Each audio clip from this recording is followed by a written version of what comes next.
أهل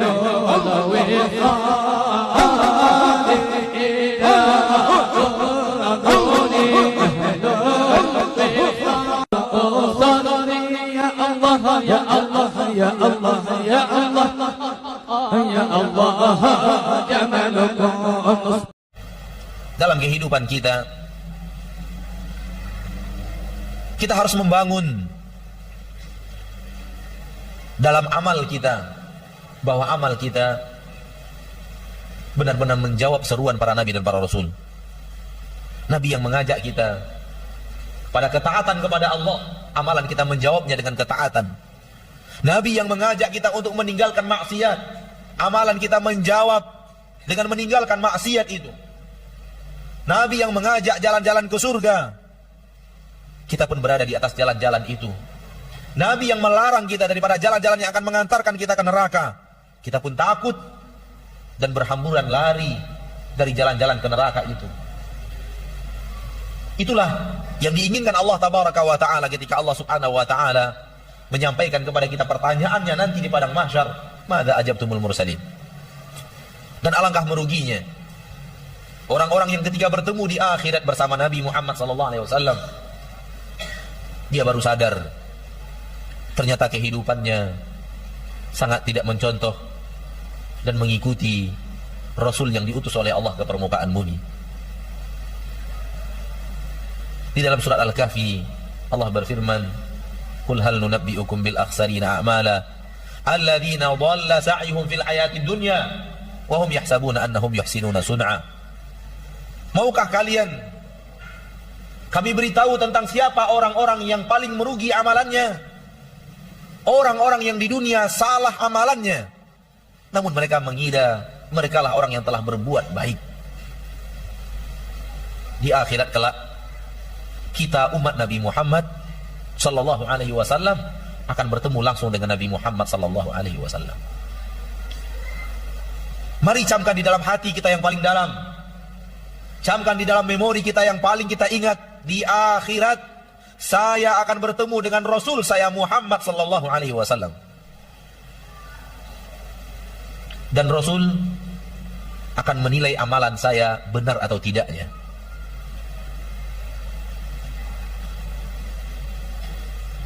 Jangan kira bahwa apabila kita sudah beramal, lalu kita yakin pasti amalan itu akan diterima di sisi Allah.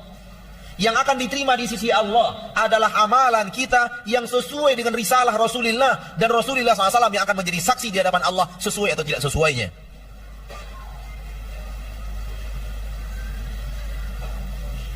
Langsung di hadapan Allah.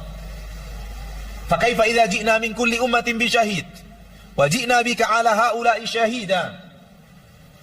Bagaimana wahai Muhammad, di hari kelak di mana setiap umat kami akan datangkan untuk mereka saksi untuk amalan mereka, dan kami datangkan engkau wahai Muhammad saksi atas amalan mereka, yaitu umatmu. Kalau kita tidak membangun langkah kita beribadah kepada Allah di permukaan bumi ini sesuai dengan syariat Rasulullah Sallallahu Alaihi Wasallam, lalu amalan kita telah merasa banyak, namun banyak di atas sesuatu yang tidak diajarkan Rasulullah Sallallahu Alaihi Wasallam, apa nasib kita kelak ketika bertemu dengan Rasul kita tercinta? Di mana kita merasa mengikuti agamanya, namun ketika agama itu disaksikan oleh Rasul, yang lebih banyak kita amalkan itu sesuatu yang tidak beliau amalkan, sesuatu yang tidak beliau ajarkan. Tidakkah akan timbul penyesalan luar biasa? Aku sudah bersusah payah, aku sudah berletih-letih di permukaan bumi, tapi hasilnya sia-sia. Inilah yang Allah gambarkan di dalam Al-Quran surah Al-Ghashiyah. Hal ataka hadithul ghashiyah, wujuhu yawma idin khashi'ah, amilatun nasibah. Tidakkah datang kepadamu hari kebangkitan, cerita tentang hari kebangkitan? Ada wajah-wajah yang tertunduk lemas, telah banyak berbuat, telah banyak bersusah payah, akan tetapi tasla naran hamiyah, tetap masuk ke dalam api yang sangat panas. Para ahli tafsir di dalam ayat ini menerangkan, mereka adalah orang-orang yang telah berjibaku, orang yang telah berbuat hal-hal yang besar dan menganggap dirinya telah beribadah kepada Allah, ternyata di akhirat tidak diakui sebagai amalan. Tidakkah ada dalam kehidupan kita orang yang mengurung dirinya beberapa hari di masjid, di dalam kelambu, lalu tidak makan apapun yang berdarah, hanya secuil dari kehidupan dunia, dia ambil dan bersusah payah dengan amalan-amalan yang sangat hebat kalau kita hanya menilainya dari sisi bentuk zahir amalan. Zikir-zikir yang sangat panjang yang harus mereka rutinkan di malam hari dan di siang hari. Mereka melawan kantuk, melawan nafsu dunia, dan di antara mereka bertapa di gua belasan tahun untuk mencari agama dan kesolehan menurut mereka. Bukankah ini pekerjaan berat? Ada orang yang puasa 7 hari berturut-turut tanpa makan dan minum. Ada orang yang berpuasa 40 hari tanpa boleh makan apa-apa selain yang berwarna putih. Semua itu adalah pekerjaan berat. Semua itu adalah pekerjaan berat. Namun pernahkah mereka bertanya dalam kehidupannya, apakah pekerjaan-pekerjaan berat ini sesuatu yang diajarkan oleh Nabi Muhammad SAW?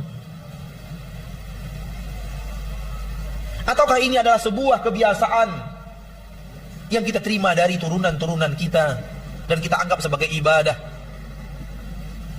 Pernahkah mereka membolak-balikkan kitab Al-Quran dan hadis untuk mencari landasan berpijak untuk mengamalkan amalan-amalan tersebut?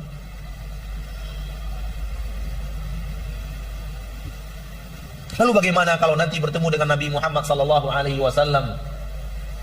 dan amalan-amalan berat itu tidak diakui sebagai agama yang pernah beliau ajarkan kepada manusia di permukaan bumi?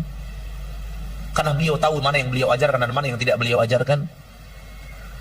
Inilah hal yang wajib untuk kita hadirkan dalam amalan kita, sehingga beramal di atas sesuatu yang benar-benar ada keterangan yang jelas dari Nabi Muhammad. Walaupun jumlahnya tidak banyak, kata para ulama, itu lebih baik dibanding kita mengamalkan amalan-amalan berat namun tidak jelas keterangannya daripada Nabi kita tercinta Muhammad SAW. Itulah agama yang difahami oleh para sahabat dari Nabi Muhammad SAW sehingga terlontar dari mulut Abdullah bin Mas'ud, sahabat Nabi kita yang mulia SAW, al-iktisadu fi sunnah, beramal tidak banyak tapi benar-benar di atas sunnah Rasulullah yang jelas, khairu minal ijtihadi fil bid'ah, lebih baik daripada amalan yang sangat banyak, kerajinan yang luar biasa tapi tidak di atas sunnah Nabi Muhammad SAW sedikit pun.